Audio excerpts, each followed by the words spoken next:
Hi, this is Seamless, and this is the before, and this is the after.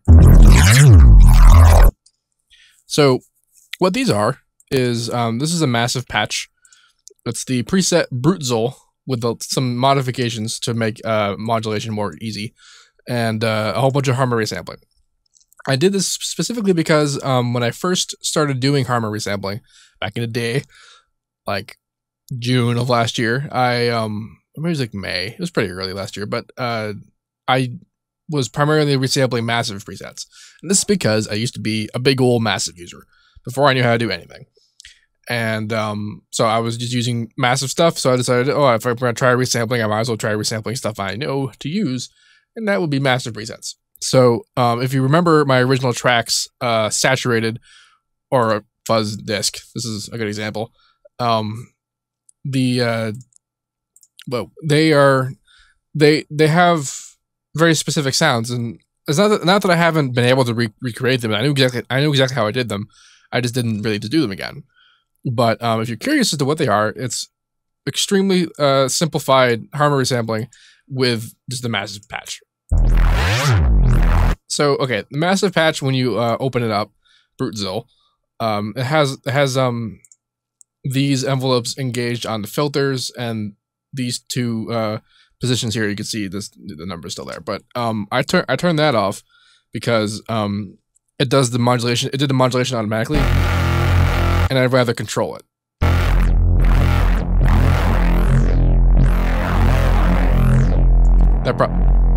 That probably sounded familiar to you if you're familiar with this preset. So basically, just put a macro knob wherever the envelope 2 was, and also where envelope 1 was. Envelope was actually on the filter here, and I just used that.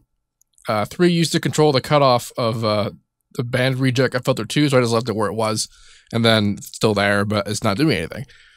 And then I just put it into Harmor. Now, the original tests were much more simplified than what I did.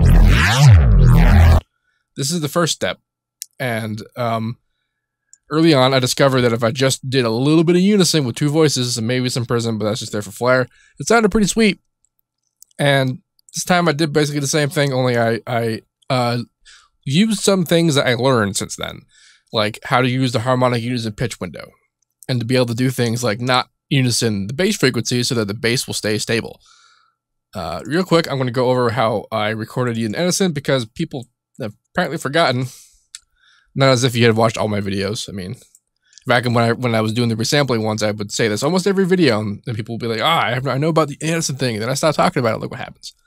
Anyway, when you have Edison open, hit the record button, it'll start recording, and then you might, whatever. And then what are you gonna do with that? That's kind of hard to deal with. So what I do, you hit the on play button, and what that does is that you hit record, and nothing will happen until you hit the play button.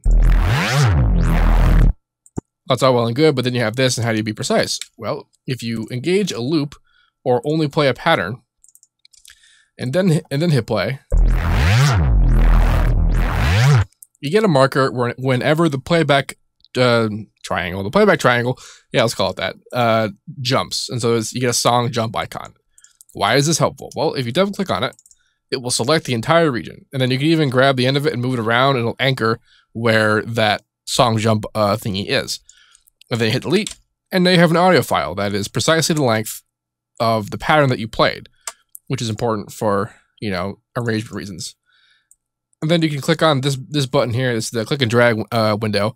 Some people have reported that doesn't work for them. What you can do then is you can save the file as something, and then go into Harmor, click on the image section, this drop down arrow, and then analyze audio file, and then it'll open up a window. You can load in an audio file. And when you have loaded the audio file, play C5, and it will play the file back.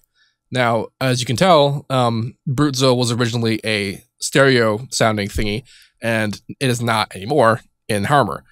You can do Harmor resampling stereo. I just chose not to, because that's not what I did when I did the original tests. However, to briefly go over how that works, let's go back into Edison and bring back this file. You drop one in the main image window, and then you go into number B, and you'll see there's nothing in there. Drop one in there. And then you go into advanced and hit the side button here. What this will do is make A and B left and right by this freaky phase cancellation stuff. Then you got to realize, you got to make sure that whatever changes you do, if you want them to be the same throughout the whole file, so you hit this, and then most of the things will be the same. However, if I were to make changes here, they don't change over here. And what I can do then is hit this, and then copy to part B, that kind of stuff. And that's how you make it be stereo. Anyway, so then that trick I did in Edison to do the recording, I would then play this file after I disable the original file. It's not going to play because it's not the pattern. Then I'd record that, stick it in the second one. Record that, stick it in the third one. So let's get rid of part B here since it's not doing anything. Part A. So this is what part A sounded like. With part B engaged. I explained what I did there. I chose not to add distortion, though I usually did in the older stuff. I did, however, engage compression to keep the bass and stuff steady. Here's number 2. Now here, again, I did things that I had done with the original test. Changed the settings just a little bit. Took out the prism. And then I also messed with the formats. But instead of just doing all the formats like this, I actually went into the image format mutation window and selectively moved the formats around by octaves. These are the higher regions of the formats, so they'd move the ones that are higher up in the frequency spectrum, but leave the rest alone. And I can also, this also attenuated the kind of wavy, watery sound that you get. A little bit. You can tell it's still there. But not as bad as if it were just by itself.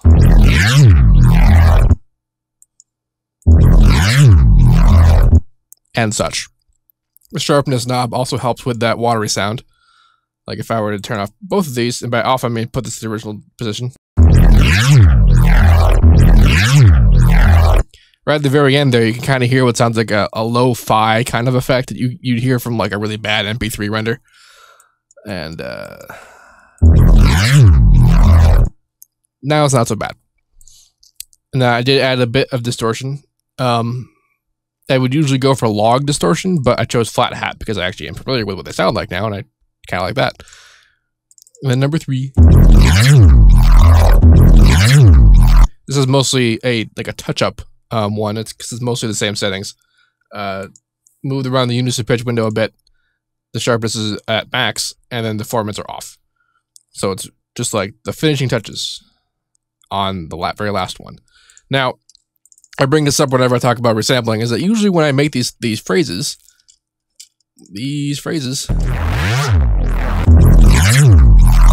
I don't actually intend to use the phrase like that. Like, I basically just make a whole bunch of like moving around, and I have a song. I had the oscillator glide enabled, so that's what that does that there, because you don't have slide notes when you use non-native plugins.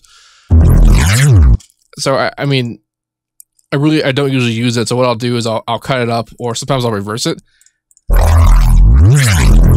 and it just totally changes the sound. It gives you lots of kind of like modulation abilities to control your arrangement. And I've also noticed that like this kind of resampling is a result of phase cancellation from employing unison voices and pitch differencing the unison voices. And that effect is apparent when you listen to the sound the whole way through. It kind of sounds like a phaser is engaged or a chorus effect is engaged.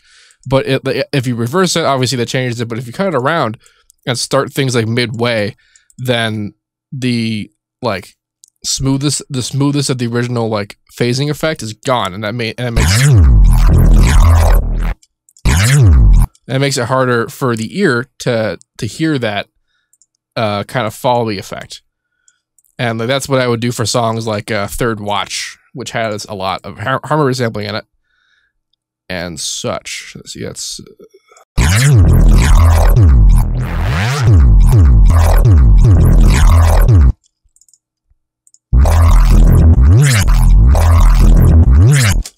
and so like the resampling process ended when the sample was rendered, but using it doesn't end until you actually have it arranged in a track, and that's where some people get a little tripped up. Like I saw people when the technique was still new in Harmor anyway, that they would just put their whole song's bass track into a Harmor, and like if you did the kind of settings that I had done on these channels, way long down the track, it would start to just get illegible, and you lose total bass definition as a result of the phase cancellation, which is something I try to avoid. Which is why I usually stick to just doing measure long or shorter segments of resampling, unless I specifically want a really ruined sound to happen, and I'll chop up the sample as I use it. I used it in the very long end of the track. Yeah, so this is pretty much it. And like I said, this is BruteZ. It's not hugely different from. It's actually not different at all from the sound of the original preset. I just changed how I modulated the parameters. I'm telling you this because I'm not going to put this massive preset up because I have the legit non-pirated version of massive, which means that 80% of you can't use it because I don't have the KSD file. I only have the NMSV or whatever that this thing has. But I will put up the Harmor resampling steps here so that you guys can experiment with this yourself. But this is pretty basic stuff. Like when I say basic, I mean like this is like the first thing I experimented with when doing Harmor. And if you go and listen to saturated or fuzz disc, like